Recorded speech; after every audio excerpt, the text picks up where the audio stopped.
ini viral, banyak istri di Indonesia yang ngerasa bersyukur menikah dengan suaminya, tidak menikah dengan pria-pria yang memiliki pola pikir seperti Ohim. Nah, buat kalian yang kepo, Ohim itu siapa? Terus dia tuh kenapa gitu akhir-akhir ini menjadi ramai diperbincangkan di media sosial? Tanpa berlama-lama, yuk langsung aja kita ke pembahasannya.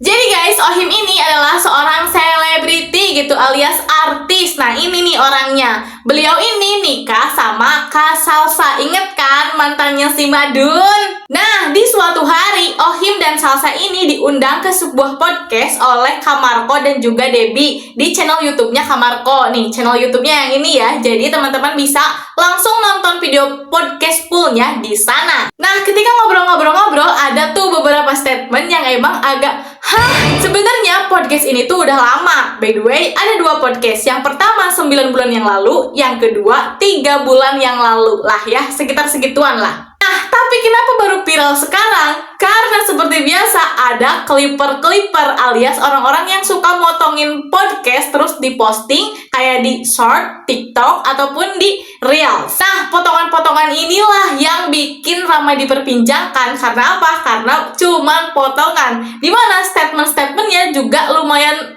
kok bisa sih cowok punya pemikiran kayak gitu? Hidup lu seperti sekarang gitu. Aku udah gak mau kerja lagi. Aku cuma mau jadi istri yang nyusahin suami dan minta uang. Nah, jangan dicontoh teman-teman. Jangan dicontoh teman-teman. Jangan dicontoh.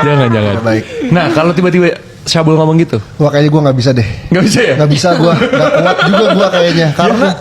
Karena walaupun kita sebagai suami pasti akan selalu melakukan apa yang istri mau. Cuma menurut gue nggak make sense aja. Iya ya. Nggak apple to apple gitu loh. Dia ngurus rumah kan bisa diurus sama mbak. Betul. Sebenarnya gitu. Benar. Jadi kalau menurut gue, ya kalau misalkan emang dia mau apa ya, mau sesuatu gitu, ya dia juga harus usahain untuk bisa dapetin itu gitu. Bukan dengan cara cuma nyuruh gue doang. Kerja lo yang bener nih, kasih gue duit tiap bulan, gue mau belanja ini, belanja ini, kan gue jadi babu ya. Kerja sama dengan babu. Bisa-bisanya ngomong kalau memenuhi kebutuhan istri adalah gak apple to apple.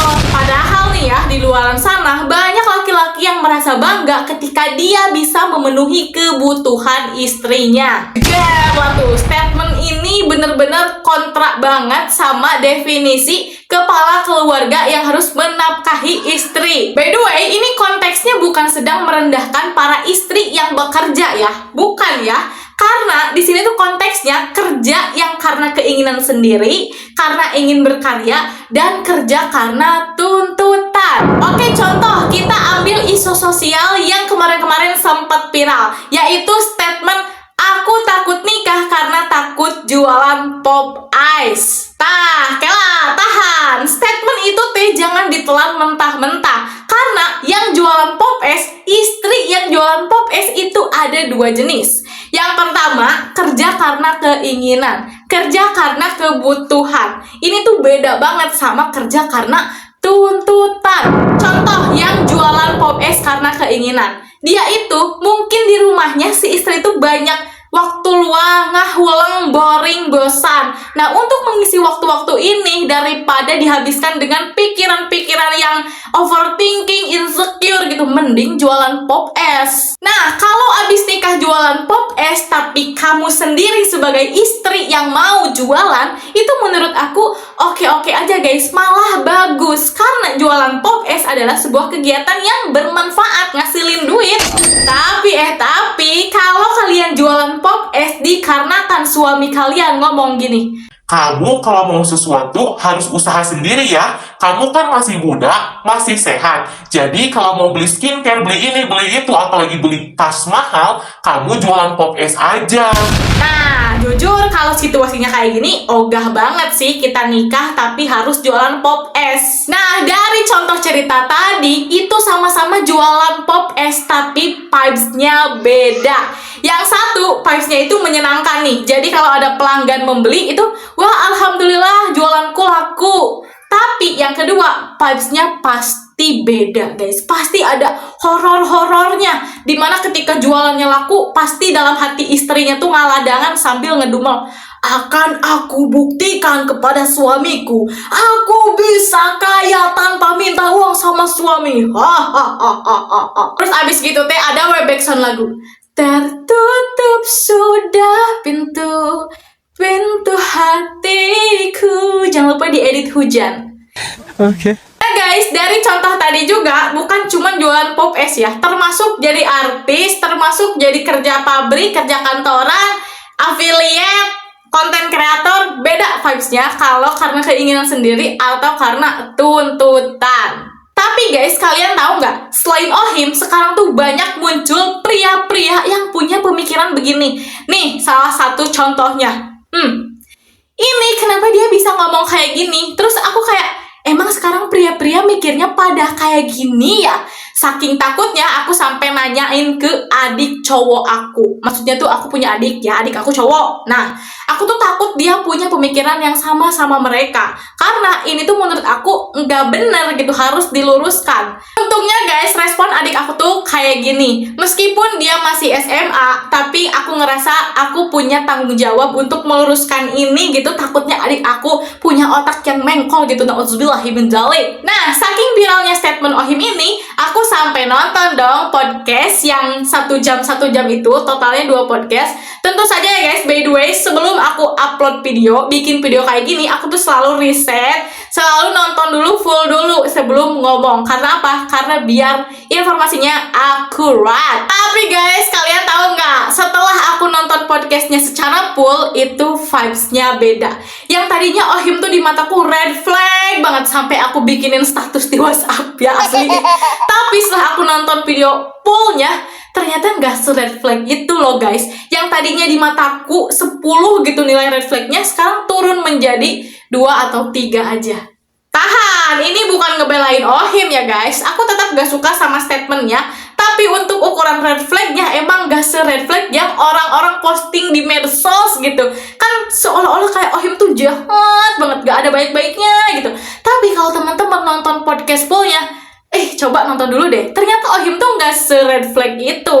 Kalau VOV aku secara objektif lihat podcastnya panjang yang full itu, menurut aku itu tuh vibes-nya emang bener-bener celetukan kepada temen. Nah by the way, Kak Marco sama Ohim ini kan temenan itu kayak deket banget, yang dimana kalau ngomong tuh asbun. Contoh nih ya, kalian misalnya nggak suka sama si Santi gitu, terus temen kalian, bestie kalian tuh namanya Ranti, kalian tuh pasti gini, si Santi lewat pasti, itu tuh saudara lu tuh, gitu loh guys. Tapi ini tuh konteksnya bener-bener bercanda. Statement gak apple to apple bisa diartikan gini guys. Jadi Kak Salsa itu kan artis, gaya hidupnya tinggi, berarti kayak barang-barang yang dia pakai itu mahal-mahal gitu, termasuk kayak tas ratusan juta, sendal ratusan juta itu kayak udah biasa, karena kan emang gaya hidupnya tinggi.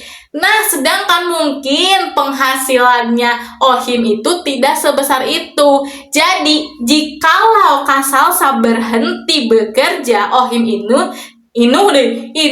tidak akan mampu untuk membiayai keinginan Kak Salsa seperti tas branded, terus misalnya iPhone 17 Pro Max.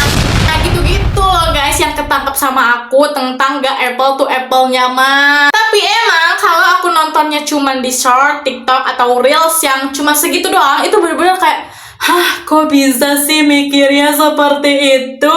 Tapi vibes-nya langsung berubah beda ketika aku nonton video fullnya. Tapi meskipun begitu, di sini emang tetap red flag. Cuman kata aku red flagnya tuh nggak sampai 10 gitu, melainkan ya cuma 2 atau 3 aja. Karena di podcastnya juga dilihat guys, Kak Salsa itu orangnya cukup, maaf ya Kak Salsa, kayak pemalas gitu. Karena sebelum nikah, Kak Salsa itu diurusin sama mbaknya gitu. Jadi dia tuh gak pernah ngisi token listrik, gak pernah angkat galon, gak pernah ngurusin rumah banget gitu. Sedangkan Ohim itu sebelum menikah, dia itu di rumah sendirian, apa-apa sendiri, dan rumahnya tuh rapi. Ohim tuh rajin beres-beres. Jadi ketika mereka menikah nih, yang lebih sering beberes itu Ohim. Dan by the way mereka tuh nggak pakai ART. Jadi sebenarnya menurut aku Ohim itu punya kekurangan dan kelebihannya sendiri, termasuk Kak Salsanya juga ada kekurangan dan kelebihannya sendiri. Dan mereka berdua udah sepakat karena sudah jujur terus terang dari awal sebelum mereka menikah. Menurut aku masalah rumah tangga ada kurang ada lebih itu tuh kayak hal biasa aja gitu. Meskipun memang kalau statement yang itu agak red flag dan itu masih bisa dilurusin lah gitu. Kalau misalnya sebenarnya Kak Ohim tuh maksudnya gimana, tapi kita nangkepnya gimana karena ada perbedaan dari sisi bahasa gitu. Mereka tuh bahasanya terlalu brutal gitu ya. Jadi jokes-jokesnya kadang kurang nyampe ke kita-kita yang terlalu. Assalamualaikum ya ahi ya uhti. Jadi kesimpulannya apa nih guys? Kesimpulannya kita jangan gampang kaba-bawa sakaba-kaba. Karena kita tuh kalau cuma lihat sepotong-sepotong gitu tuh bahaya banget. Itu gampang banget digiring. Sumpil di sempel banget. Sumpil di sempel. Sumpil di sempel. Sumpah deh sebel sama orang-orang yang suka motong-motong video upload dengan caption-caption yang sangat menggiring.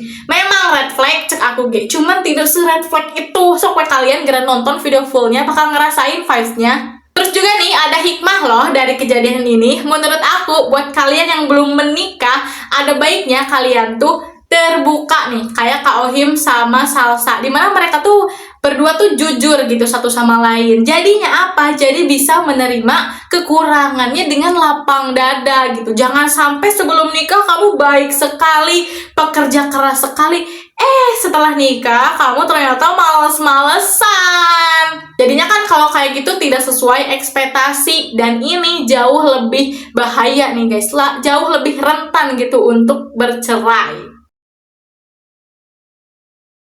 Oke deh guys, sebelum closing kita doakan ya, semoga rumah tangganya Kak Ohim dengan Kak Salsa itu sakinah, mawadah, warohmah. Oke deh, segitu dulu aja video kita malam ini. Terima kasih banyak buat kalian yang udah nonton. Jangan lupa di like, comment, dan subscribe. Abis itu share ke seluruh media sosial yang kalian punya. Oke, thanks for watching. Ya Allah, bahasa salah Oke, thanks for watching. See you on next video. Assalamualaikum warahmatullahi wabarakatuh. Dadah.